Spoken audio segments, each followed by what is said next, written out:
Hello दोस्तों, स्वागत है आप सभी का अपने प्यारे सा ब्यूटीफुल सा चैनल अहमद एनसीईआरटी वाला में। तो फ्रेंड्स, हम आपके साथ ले आए हैं क्लास 9th का फिजिक्स। आज के इस वीडियो में आज हम पढ़ेंगे गति का समीकरण। आज एक्चुअल में हम यह जानेंगे कि गति का समीकरण क्या होता है तथा इसको सिद्ध किस प्रकार किया जाता है, तथा इसके साथ साथ हम यह पढ़ेंगे कि अगर गति का समीकरण पहला v बराबर u प्लस ए टी होता है तो v बराबर u प्लस ए टी क्यों नहीं। ये पढ़ेंगे s बराबर u T plus half A T square और होता है तो s स्क्वायर भी T plus half A T square क्यों नहीं। तथा इसके साथ हम तीसरा समीकरण में पढ़ेंगे कि v square minus u square बराबर 2as होता है तो v square minus u square बराबर 2as स्क्वायर क्यों नहीं। तो आज के इस पूरा टॉपिक के बारे में हम पढ़ेंगे कि अगर गति का पहला समीकरण v बराबर u प्लस ए टी होता है तो v बराबर u plus A T square क्यों नहीं। अगर यह सही है तो यह गलत क्यों, अगर यह गलत है तो यह सही क्यों, इसके बारे में आज हम डिटेल्स इस लेक्चर में हम अध्ययन करेंगे।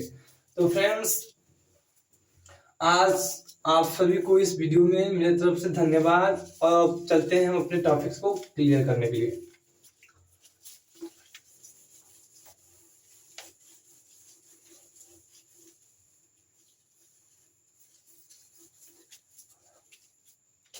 बात कर लेते हैं गति का पहला समीकरण।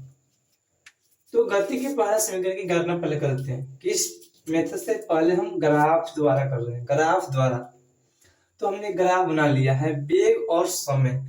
जब हम इधर कोई व्यक्ति जाएगा तो क्या बढ़ेगा, उसका वेग बढ़ेगा।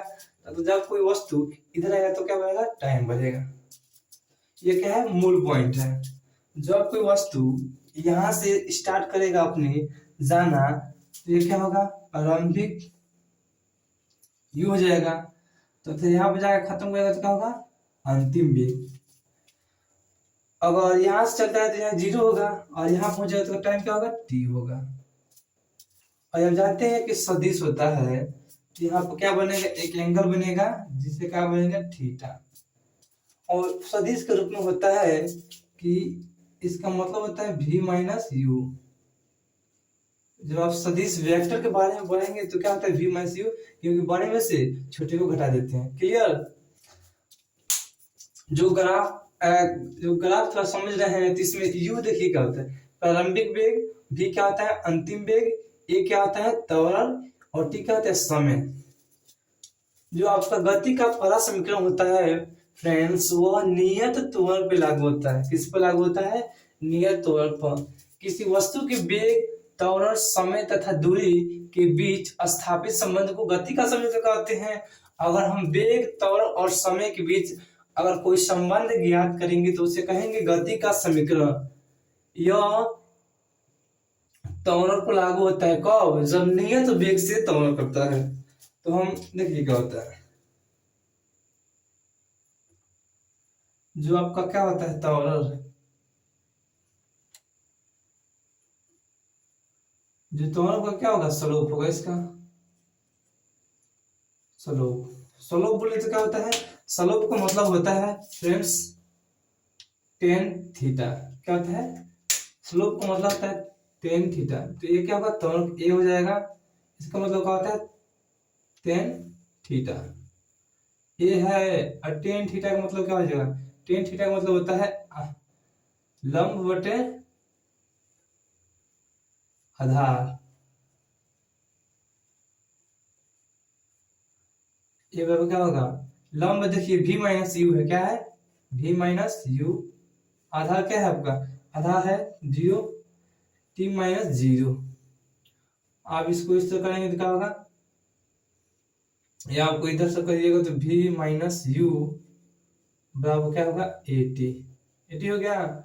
अब यहां से फिर से क्या कर सकते हैं आप, v बराबर इसको u को उधर भेज देंगे तो प्लस हो जाएगा, ये क्या हो जाएगा, 80। तो आप ग्राफ द्वारा देखिए कितना इजी है। आप क्या कीजिएगा कि ग्राफ से थीटा यानी त्वरण का मतलब होता है स्लोप। क्या होगा, स्लोप होगा।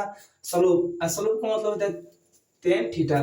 टेन थीटा का मतलब होता है लंब बटे आधार। अलाउ में क्या होता है, अंतिम वेग से माइनस प्रारंभिक वेग, अंतिम वेग माइनस प्रारंभिक वेग। उसी प्रकार अंतिम टाइम माइनस प्रारंभिक टाइम, तो अंतिम टाइम t है, प्रारंभिक टाइम 0 है, तो हम इधर से तिर्यक गुणा कर देंगे तो v माइनस यू बराबर ए टी। ये क्या जाए, v बराबर यू प्लस ए टी। ये क्या है आपका पहला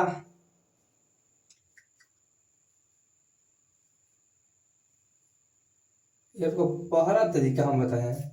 और समझ लेते हैं फ्रेंड्स दूसरा तरीका क्या हो सकता है।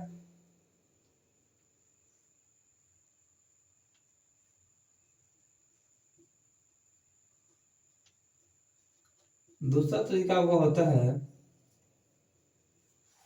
दूसरा तरीका हम डायरेक्ट क्या करते हैं, आपको दूसरा तरीका होगा भी देता है, क्या होता है अंतिम बस प्रारंभिक बटे टाइम होता है नो, जब औसत निकालते हैं तो क्या होता है, ए बराबर भी minus you plus A T.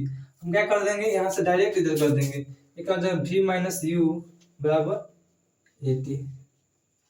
Of course यहाँ हम लिख सकते हैं कि भी माइनस बराबर यू प्लस ए टी। जब यह u इधर जाएगा तो क्या होगा, प्लस हो जाएगा, तो आप डायरेक्ट इसको इधर सॉल्व कर सकते हैं कि आप लिख सकते हैं कि u प्रारंभिक वेग, v अंतिम वेग और a त्वरण t समय है। तो ग्राफ जो है, ग्राफ का मतलब है वेग समय, जो गति का पहला समीकरण होता है किसको दर्शाता है, वेग समय को।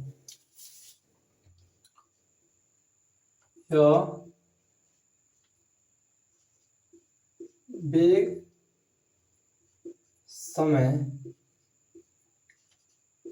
के बीच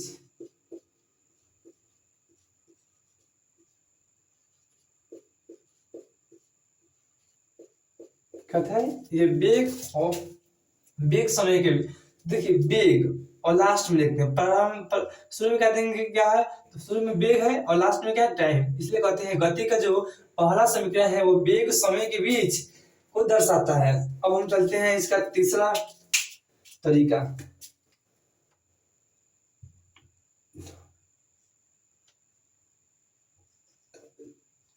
थर्ड मेथड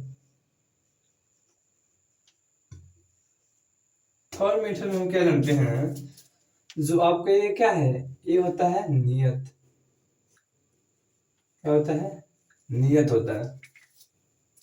जो ये होता है आपका नियत होता है, इसका मतलब क्या हो गया, इसका मतलब होता है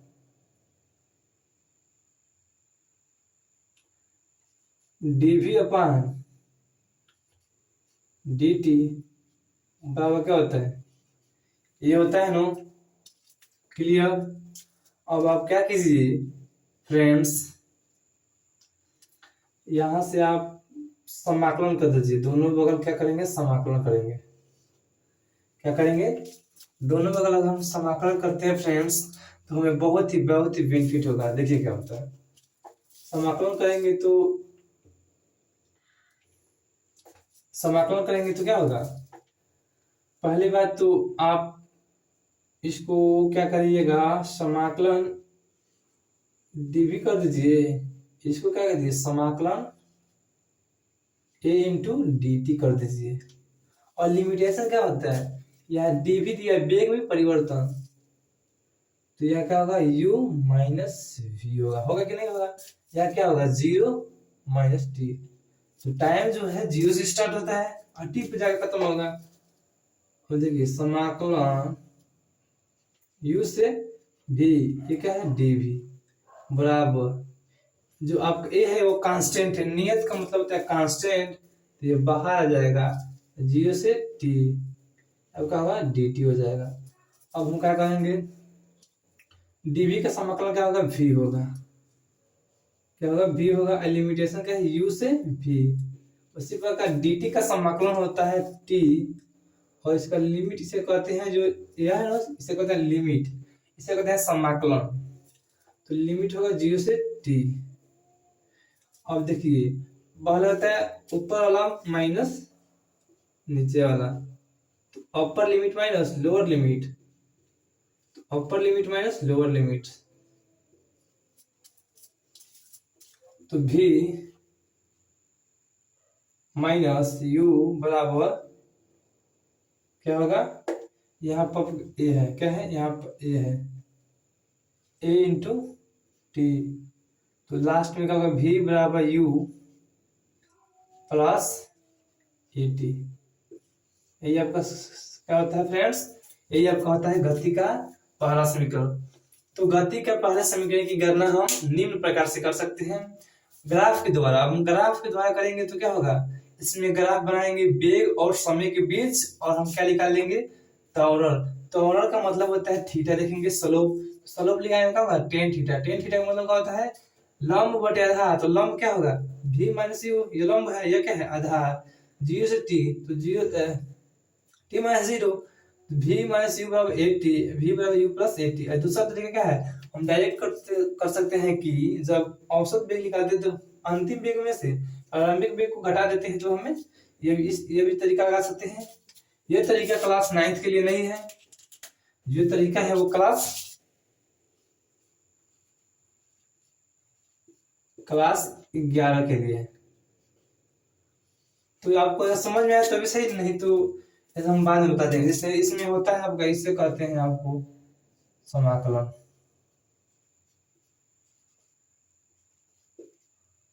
समाकलन करते हैं, तो क्या है जो हम लगाए हैं, तो समाकलन द्वारा है, क्या है, समाकलन द्वारा।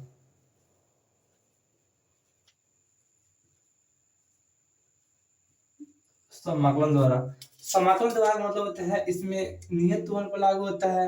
ये लोग क्या होता है, वेग अपॉन टाइम्स, तो डीवी अपन dt कर दिए हैं, मतलब एक्सचेंज वाला।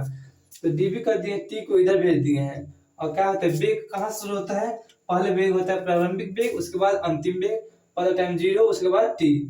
तो इसके बाद हम इसको सॉल्व कर दिए हैं, तो भी लिमिटेशन लगा दी, यू से भी ए बराबर ए टी प्लस जीरो से टी।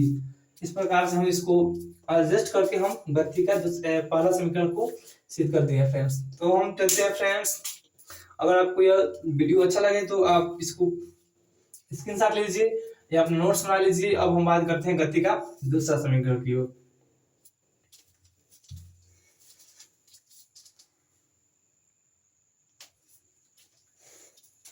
अब दोस्तों हम बात कर लेते हैं गति का दूसरा समीकरण, जो होता है s बराबर U T plus half A T square.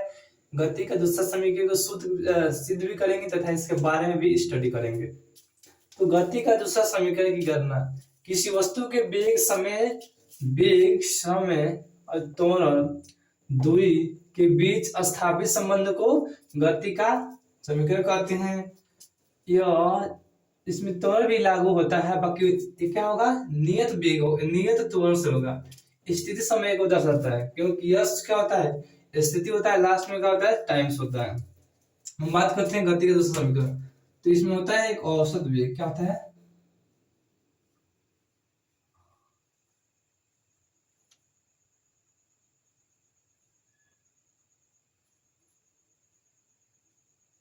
औसत वेग क्या होता है, औसत वेग होता है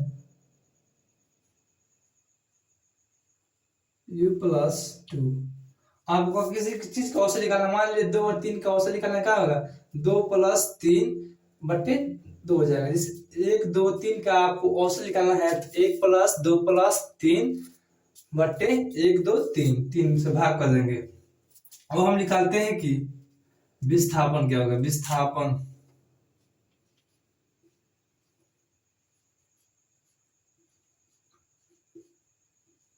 विस्थापन बराबर क्या होता है, विस्थापन बराबर होता है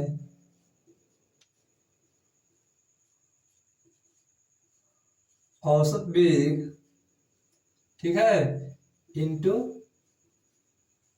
समय। यश को क्या कहते हैं, यश, देखिए यश का मतलब होता है आपका, यश का मतलब होता है विस्थापन, क्या होता है,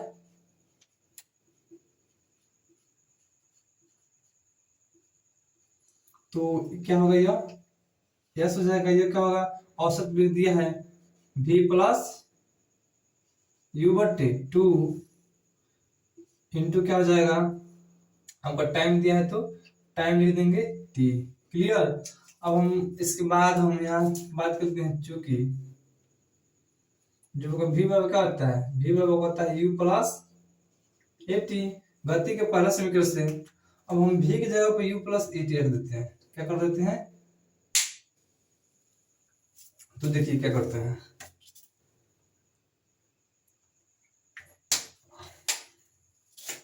यह पहले से यस था, यह भी है, तो भी की जगह पे u प्लस एटी रख सकते हैं। u plus eighty plus u हो गया बटे में 2 कोष्ठ बंद गुणे टी। यू क्या होगा, तो एस बराबर होगा एक यू क्या होगा 2u प्लस एटी बटे 2। अब हम अलग अलग ऐसे डिवाइड करते हैं, तो यस बराबर क्या होगा आपका, यस बराबर होगा 2u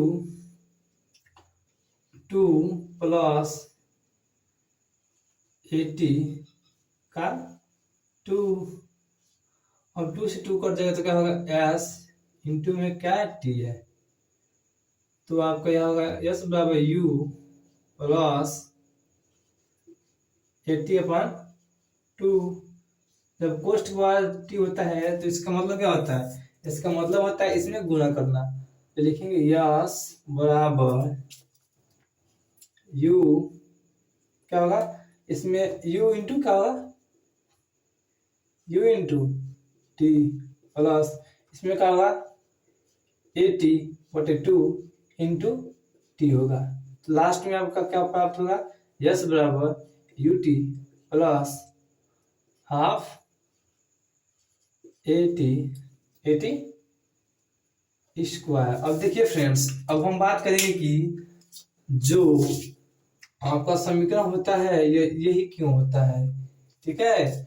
तो आपका ये समीकरण ये होता है, बस पहले एक बार और समझ लेते हैं। गति का दूसरा समीकरण की हमें क्या करना है, कैलकुलेट करना है। इसमें v होता है अंतिम वेग, u होता है प्रारंभिक वेग, और a होता है त्वरण, और t क्या होता है समय, और यश होता है आपका विस्थापन। तो औसत वेग हम जानते हैं फ्रेंड्स, औसत वेग होता है मतलब जितना भी वेग है उसको जोड़ दीजिए और नंबर ऑफ डिवाइड कर दीजिए, तो वेग कितना है 1 2 और कितना से कहते हैं 2 से, तो विस्थापन वाला क्या होगा औसत वेग इनटू समय।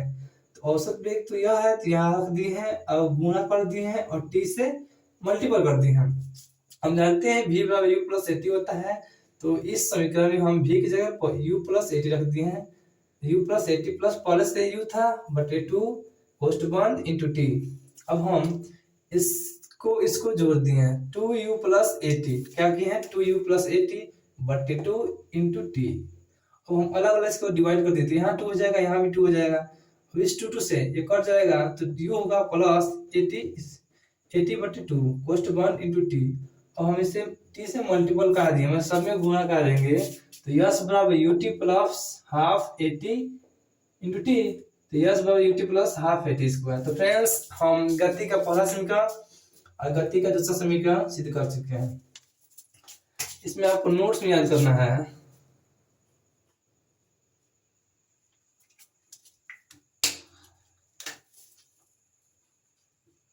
प्रत्येक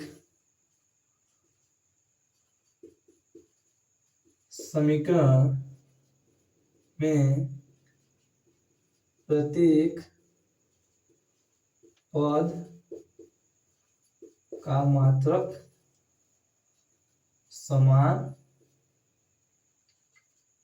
होता है। जैसे देख लीजिए, जैसे आपके पास समीकरण क्या है, पहला का नाम है v बराबर u प्लस एटी, इसका मतलब क्या होता है मीटर प्रति सेकेंड। पहला पद ये भी क्या है, इसका भी क्या होगा मीटर प्रति सेकेंड, इसका क्या होता है मीटर सेकेंड स्क्वायर बटे में टी से सेकेंड होता है, तो सेकेंड से सेकेंड कट गया, तो इसका भी क्या होता है मीटर, इसका भी कहते हैं मीटर प्रति सेकेंड। तो प्रत्येक समीकरण में प्रत्येक पद का मात्रक समान होता है, ये आपको कभी भूलना नहीं है, इंपोर्टेंट क्या है। सब लोग देखिए, सब यूट्यूबर्स पढ़ा देंगे आपको गति के समीकरण